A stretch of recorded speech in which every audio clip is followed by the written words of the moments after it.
Hello! Fuumuui has sent me some of their watercolour brushes to try out. I'm going to review them today, but of course brushes need paint, so I thought I'd also review the set of Shinhan Premium PWC watercolours. It's a double whammy. Let's get into it! I shall start off with the brushes as they were sent to me to try out. Fuumuui is a company based in China, and you may have seen some of their brushes online. I have seen them on Amazon, but today I'm going to be linking their main website because that has everything. They have international currency options, including Australia, and they also have free shipping if you buy a certain amount, and I guess that changes from country to country. This little brochure was in the package, and I'll just hold it up to the camera so you can read that at your own leisure. It looks like it's a very old brand, and it has a bit of history there. Alright, let's get to opening these boxes and seeing what the brushes look like. I was sent an assortment of watercolour brushes. Some, like the ones that are in this box, are sold individually, but they sent me a couple of sizes. And these first two are natural squirrel hair mop brushes, which come in sizes 4, 6, 8, 10 and 12. This is the number 6. I quite like the design of the handles with that little knob at the end. They're all wrapped in plastic, and I will unwrap these very soon. They also sent me a much larger 10. And on their website, these are all priced individually. And before I get too much further, I will just say that all of the brushes I'm testing today are natural animal hair. So if you're looking for vegan-friendly brushes, then this might not be the video for you. But I might do a future video reviewing only synthetic brushes. But moving over to the second set, and this is a full set of brushes that they sent me, with an assortment of sizes, and also some different shapes in the brushes themselves. These ones are sable hair brushes, and I'll just tip them all out so we can see them. There are 4 rounds and 2 dagger brushes in this particular set. Let me just unwrap all of these really quickly. And here are all of the brushes now that I've pulled the plastic off them. These are the 2 squirrel hair ones. You can see they're very sharply pointed. And that plastic part there is meant to stay on the brush that holds the whole thing together. I mean, are you meant to take that plastic bit off? I didn't, I just left it on.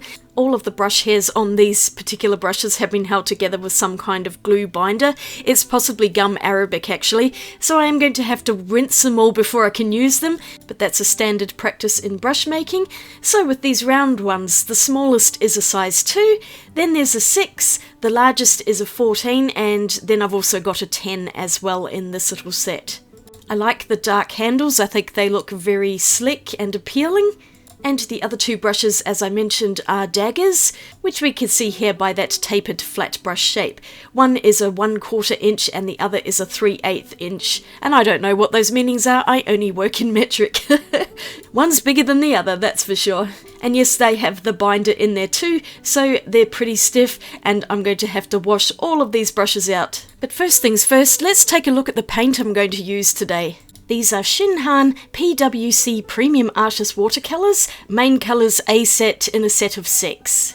I'm pretty sure these are made in Korea, and they're sometimes labelled as SWC. I found this in a local shop for local people, and there are 6 generously sized 15mm tubes of watercolours. I thought they were larger than 15mm, but it says it on the tube there, so we'll go with that. Excuse my very dry skin, but they have a lot of information printed on the tube, the series, the light fastness, the transparency, the name of the colour, and there is also a pigment number in there. Now, a couple of years ago, I made the mistake of buying the professional watercolour range from Shinhan. Those are actually student grade. Do not get them confused with the artist ones, which will say PWC or SWC on them. They also say extra fine artist's watercolour. And we have essentially here a primary and secondary colour range with the burnt sienna, which I'm struggling to get out of the package here. I would consider this to be the orange of the set. There's no actual orange in the set, but there is a green and a violet, along with a red, yellow and blue. Earlier this year, I found this tiny plastic palette with 6 wells in a hobby shop. Since I have 6 paints, I might as well fill this one up. Now this has a lid on it, but it's not airtight, so it will be fine for watercolours because those can dry out and will re-wet easily. It even has a brush rest in the middle, so it's quite a nifty little palette. If I can find it online, I'll link it in the description below, but I did buy this from an actual store, so who would know? I'll also be linking the paints and of course the brushes. I rearranged the tubes to put the burnt sienna as the orange, so I'm going to have my warm colours up the top and the cools down the bottom, essentially in rainbow order. So I squeezed a bit out from each tube, and I've got a bit of dust on there which I was trying to take out. I had no issues with any of the tubes spraying everywhere when I took the lid off. They squeezed out nicely and I didn't manage to make a mess this time for a change. I like to squeeze the paints out and let them dry a bit before I use them. It's generally easier to reactivate dried watercolour rather than going in straight from wet, because you end up using so much more, and I don't like to waste anything, especially when the paints are expensive. I find that most artist grade paints will dry really nicely and reactivate well in water. There are of course exceptions, but all of these ones today dried nicely in this little palette. Now the tool I'm using, I've had questions about this before. I call it a pokey tool. I think it's actually a pottery needle. And this one has a spatula on the other end, so I'm guessing it's a pottery tool. I found it in a craft shop and they're easy enough to find online. Just search in pottery needle and you should find a bunch of results. They're cheap enough and sometimes they come in sets, or you can just buy them individually. They're so super handy for mixing up paints and pushing them around into the watercolour palettes.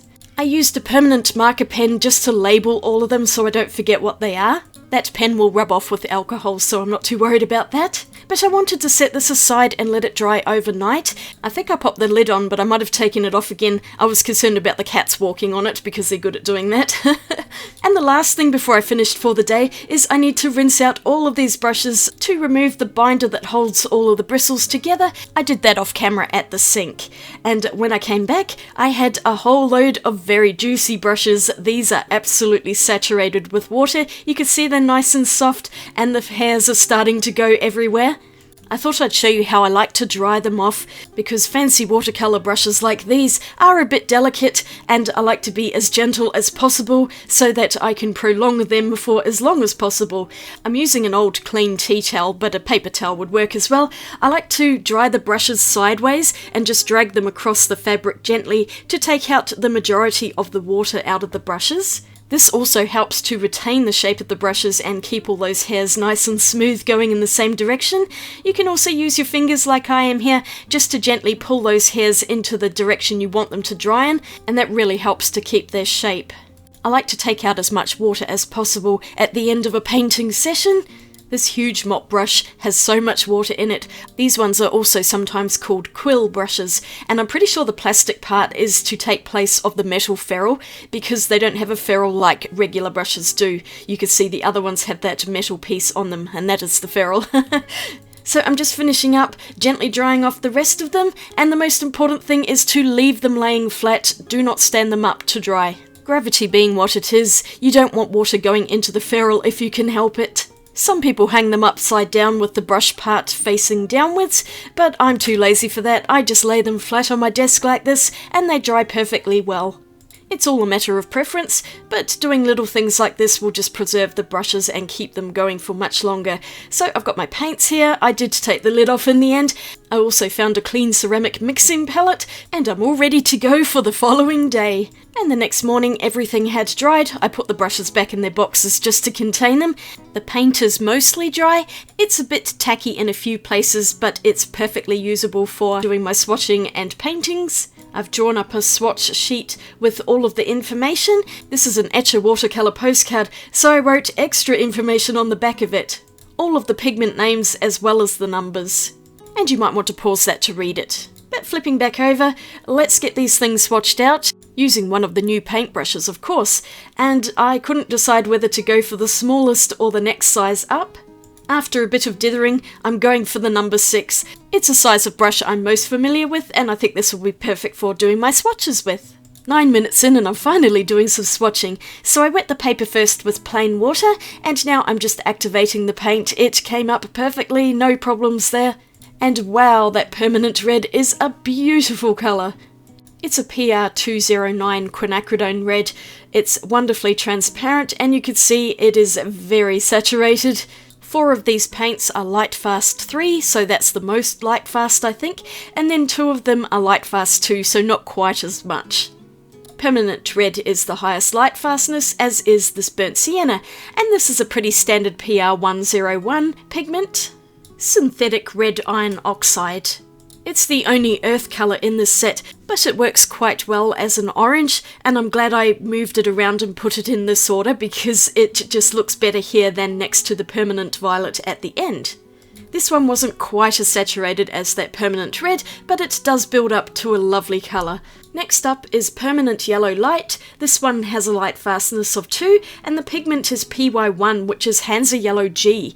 I am not very familiar with this pigment. Usually it's a PY3 that is used, but it's a gorgeous yellow, and it's also very saturated, as you can see here, incredibly bright and transparent, as all of the colours are in the set except for Cobalt Blue, which is labelled as semi-transparent, but I'm getting ahead of myself. The next colour is Viridian Hue, and it is a hue because it's actually PG7, which is Phthalo Green Blue shade, but I'm quite happy with that because Phthalo Green Blue shade is incredibly vibrant, whereas genuine Viridian Green is a much lower tinting pigment, so you don't get as much green on the paper, and it also usually dries to a rock and is impossible to re-wet, so I'm more than happy for it to be a hue.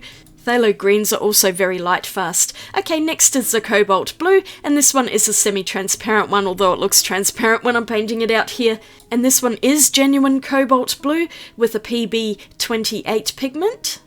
Cobalt colours are usually very granulating. This one is kind of granulating, not so much as what I was expecting it to be, but it's a really pretty blue, and because there's only one blue in the set, it's quite a good one to have because it's not too warm leaning like an ultramarine or too cool like a phthalo. It's kind of right in between. The last one here is Permanent Violet, and this is a PV3. I don't think I've ever seen this pigment. It is methyl violet, and it looks very much like dioxazine violet, although this one is showing a light fastness of 2 rather than what I would expect it to be as a 3 with the dioxazine. Super pretty purple though, I think it's gorgeous. I'm going to scoot this to one side to let it fully dry, and then I'll show you all of the dried colours. I thought I would get out some more of these Etcher postcards and use some of them because they've been sitting in a drawer for quite a few years now. I didn't really feel like rolling up an entire mixing chart, so I just thought I'd muck around with some of the colours and make random mixes, see what other colours I can get out of this limited palette of 6 colours. I'm glad they included Permanent Violet, because the purple I mixed up from the red and blue is quite muted, whereas the Permanent Violet is a lot brighter. I was able to mix up some interesting earthy colours and neutrals to get quite a soft grey there. Yellow and blue made a fairly muted green, but yellow and the green made a very bright one. So depending on which colours I combined together, I ended up with quite a few bright ones, but also quite a few more neutral, muted down colours as well. I think my absolute favourite colour is mixing Permanent Violet with the Viridian Hue. It made this stunning aqua colour. It's so gorgeous. I'm also noticing granulation coming out of that Cobalt Blue, and it does show up in some of my mixes as well. I struggled to get a black, but that's just because sometimes it's really hard to mix it. I did get some pretty dark browns, and I also got a fairly dark grey colour too. In the end, I just ended up mixing all of the colours together to see what mess I could make. Because some colours are stronger than others, it's hard to get the balance right, and they will dominate. But overall, I got quite a lot out of this little set. It's amazing what can be achieved out of so few colours. I also wanted to test out the brushes as well, so I'm doing some mark making on another postcard, and this is always a good exercise to do no matter your skill level, because it's a great way to get to know a particular brush and how it works. Every brush feels differently, and I usually get my favourites because they're ones I tend to use most often and feel most comfortable. I particularly like sable brushes, as this set is, because they're just so juicy. You can get quite a variety from a round brush like this, from fine points to a much fatter line. Dagger brushes I'm not as familiar with, so I can't control them as well as I can round brushes, but they are a really interesting shape and they're very versatile with the line widths you can get. You can see I'm painting a little flower here using just one brush, and I'm getting a whole variety of different shapes. I think the smaller of the 2 dagger brushes was easier to control. The larger one was a little more difficult for me, but it does achieve some very bold strokes. And then we come to the big mop brushes. These are interesting. They have a very fat belly but a very fine point, so you can get a nice fine line here, like I'm doing, by pressing very lightly, ranging all the way to thick lines like this just by pressing the brush harder onto the paper. And I found the smaller of the two mops was easier to control, but I've got the big boy out and I've got a separate piece of paper. You can see how quickly it mops water across that paper. And then I'm just grabbing a few different colours and painting them into a gradient on here. Just using up the colours in my palette, really. I was thinking I should have really used a much larger piece of paper for this particular brush because it is designed to paint bold strokes, and this tiny piece of paper really isn't giving it justice. So a bit later in the video you'll see me using this brush on a much larger piece of paper. But since I'd gone this far, I figured I may as well finish painting this piece of paper, and I thought I could do something with it once it had dried. We'll see that very soon. But for now, let's take a look at all of the dried pieces of paper. Some of the texture is the paper, but this cobalt blue is definitely granulating, and it looks like burnt sienna has a little bit as well. Even permanent violet and viridian hue seem to have some, but that could just be the paper, as I said. A mostly dry page of brush strokes. My first impressions are the brushes are very nice, especially the sable set, and here are the mixes I made as well. With that turquoise colour being my favourite, I got some quite nice browns out of here, and some fairly neutral greyish tones mixing many colours. You can see the granulation coming out from that cobalt blue. That bright green is gorgeous too. And overall, I'm absolutely loving the paints. I think they are gorgeous, and I'm so glad I finally got a set of the artist grade ones.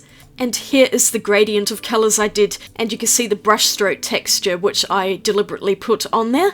So now it's time to get painting. I felt like I wanted to add to this particular piece of paper, so I'm going to paint leaves over it. And you can see it's very transparent, but that's actually okay because it's kind of a sunset looking thing. It's like the light is shining through how you would expect it to be, so it's not perfectly green. It is picking up the colours from the sunset. I'm going to do a few layers of leaves here, starting off with a very light green, and then I'll work my way up to darker colours, because then it makes it look like you've got a 3D effect, so the darker greens come forward and the lighter colours go back into the distance. I decided to try out the smaller of the two dagger brushes for this painting. I'm not as comfortable with dagger brushes as I am with round ones, so I thought this would be some good practice for me, and it was quite easy to use, although a bit out of my comfort zone. I made a mix of green and purple leaning towards the green, and it comes out with this gorgeous forest green colour. In the Sennelier paint range, forest green is my absolute favourite in that set. So I was happy I was able to mix it up with the Shinhan colours. And this sable brush was picking up a lot of paint, so I was able to paint the leaves in nice and dark. I did go over them a couple of times just to build up that deeper mass tone. And I'm holding the brush on the ferrule pretty much because I was getting more control that way. If you hold the brush further back, you do relinquish a bit of control, but that's also good to do as well. I did that later on in my second painting. But because I was out of my comfort zone a bit, I was holding it right down the bottom. I'm just adding some more green to make them really dark, and I'm quite liking how this turned out in the end. Although I did come close to messing it up, because for some unknown reason I decided that I was going to draw the silhouette of a giraffe of all animals on this, and I messed up the shape of the head quite a bit, although the rest of it turned out okay, and I was using a pencil to avoid mistakes, but I didn't actually notice that the shape of the head wasn't quite right until I started inking it. You could see the ear is completely wrong, and at this point I was looking at it going, uh-oh, what am I going to do to fix this? I just kept going so I could fill in the whole silhouette, and then I was trying to think of some way to redeem it. I guess it doesn't look too bad here, but then of course I had to try and add to it, and I just wrecked it further. It looks like a dobby ear, and not much like a giraffe at the moment, aside from that long neck. I think I got the neck and the body shape right though, and I just moved to a bigger pen because it was taking ages to fill it in. This is where I think I completely wrecked it, and then I decided I was just going to draw over the top with some strategically placed black leaves, and I think I managed to redeem it at the end. I'm actually glad I drew on some black leaves because it added another layer of dimension and ties in the whole silhouette together. I'll just go ahead and cover that dobby ear up, and it just looks like the giraffe is standing behind a leaf now. I totally meant for it to look like this. It's still not perfect, but it's better than it was. So I'll finish up here, adding in a few twirly flourishes just to fill up some of the negative space. I signed it, and then added a little bit of white pen highlight just because I always have to do that. And I've turned that scrappy practice background into a full artwork and not wasted this postcard. And here's the finished painting. I think it turned out pretty cute. Let me know what you think in the comments. But I've got time for one more painting, and I really want to use the mop brushes on a larger piece of paper, so I've got an A3 pad here, and I'm just going to do something on this. I was also thinking I wanted to use some more granulating colours, and because this brush is a bit big for this tiny palette, I am going to pull out my Roman Szmal palette as well. It's got some gorgeous granulators in here. That's the old palette I had, and then I put in some new colours. That Misty Morning is one of my all-time favourites, as is the Potter's Pink. These are much larger full pans, so I can give that mop brush a good go. I honestly had no idea what I was going to paint, so I grabbed the big brush and started painting water all over the paper. Then I just basically threw colours from the Roman Szmal set with the hope that inspiration would strike at some point. These big juicy brushes are really great for painting in backgrounds and for loose brush strokes as well. I think these older fashioned quill brushes are also used for Chinese letters and things like that. You can see I dropped a big piece of paint in the right hand corner and I didn't actually notice for a little while. I ended up leaving it because I like the way the colours distributed out into the paper. Because I had so much water on the brush, it was diluting the paints out quite a lot and they were spreading into this cotton paper. The Potter's Pink is quite a light colour by comparison to some of the others in that it's low tinting, but I do love its granulation and you can see it sitting in the central part of the paper. I was also flicking paint on just to make a more interesting texture on that background. And it's fun. This paper was so wet and I had flicked quite a lot of paint onto here. I still had no idea where this was going, but once it had dried, an idea struck me finally. It was reminding me of a volcanic eruption. So I'm painting in the top of a volcano here, using the smaller mop brush because it's easier to get a bit more detail. And this colour is Roman Szmal Hematite, which is lovely and granulating. It's one of my favourite colours in the Roman Szmal range. I'm leaving some spaces to paint some lava in as well. I was not using any references here, this is entirely imagination. But maybe you could see how the background is kind of reminiscent of a volcanic eruption. I'm going to add more to it, but this is basically my starting point. Once I was happy with the shape of the volcano, I'm going in with a whole bunch of colours, starting off with more of that Potter's Pink, just to tie it all in, but I'm also going to go for some brighter colours because it's a fiery explosion. And I'm realising now that I stuck with the Roman Szmal palette rather than going back to the Shinhan one, so I guess I'm reviewing those as well in this video. They're really gorgeous paints too, and I have an actual orange in this set, which is another reason why I wanted to use them, I guess. I'm just dabbing the colours on with the quill brush. This is the smaller of the two that I'm still using, the number 6, and it's actually just a really perfect size for doing more detailed work along with bigger washes. I think if I was to choose just one brush, the number 6 would probably be it because you can get so much versatility from it, and you could do an entire painting just with this single brush. The larger number 10 size mop brush is better for doing really juicy washes in the background, but maybe isn't quite as easy to use on smaller details. I didn't end up using the round sable brushes in this painting just because this quill brush was doing everything I wanted it to. I really like the sable brush set though, and I know I'll be using those a lot more frequently in future videos and just with my paintings because it's a good set with a useful variety of brush sizes. The painting I'm doing now was one of those ones where it's really hard to know when to stop. I just kept adding more and more wet paint on top of other wet paint so it could run into each other. I actually really like the effect of it, and I'm just laying another layer of paint down on the volcano to make it a bit darker and more punchy because watercolours do tend to lighten up when they dry. It's okay that colours were running into each other, it gave it a more natural effect, I think. I really enjoyed this little mop brush. I think of all the brushes I used today, this was my favourite. This painting worked out better than I was initially expecting, but I was thinking I wanted to add something else on top of it once it had dried, and Nick came up with the good idea of painting in some dragon silhouettes.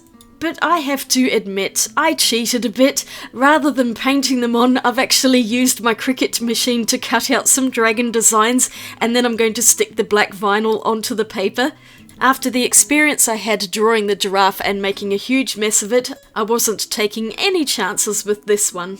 I printed out 3 dragons in the end, in different poses, and I'm going to stick all 3 of them on. I actually measured them out correctly as well. I had thought they were going to be too big, but actually I think they're just the right size, and I used one of my tools to help me stick them down. Honestly, how lazy am I? I could have just drawn these on, but I wasn't trusting myself to get those wings right, and these vinyl stickers are actually working perfectly on this watercolour paper, so it's a mixed media piece in the end. I'll just struggle to peel off this last dragon. You have to be careful not to rip the vinyl as you're peeling it off, and I'll put that in place. I am so happy with how this turned out. It wasn't what I expected at all, but I'm really glad I thought to use the Cricut machine, and even though the dragons aren't my own design, I think these ones were just perfect for the painting. And you can see that mark where the paint dropped down. I kind of like it there. It's unfortunate the edge of the paper is dinged, which can't be helped because that was the entire pad of paper, but the colours look really great, and overall I think this one was a real success. So Roman Szmal paints aside, here's everything I got done today, and I enjoyed using all of the products, even if my giraffe painting wasn't quite as successful as the Volcano one. Those vinyl stickers are so cool. The Shinhan paints are really beautiful, and I would recommend trying them out. They're definitely much nicer quality than the professional range. I also really enjoyed using the brushes. There's a good range of sizes here, and I know I'll be using these in the future. I'll have to keep them in their boxes for the moment because all of my brush wallets are full and I need to get a new one. Let's get that lit up the right way. I'll keep them in here for safekeeping, and then eventually I'll move them to a wallet. And I'd like to thank Fuumuui for sending me these brushes. I really enjoyed using them, and they have a large range on their website, including other mediums like acrylic and oil painting brushes. Thank you all so much for watching this. I hope you enjoyed it. And if you did, I'd really appreciate a thumbs up. You might like to click subscribe for more videos in the future too. I'll post up the Shinhan professional paint so you can see that video, and I'll have another video on this side. I hope you're having a great day out there, and I'll see you all again in my next video. Swatch you later. Bye!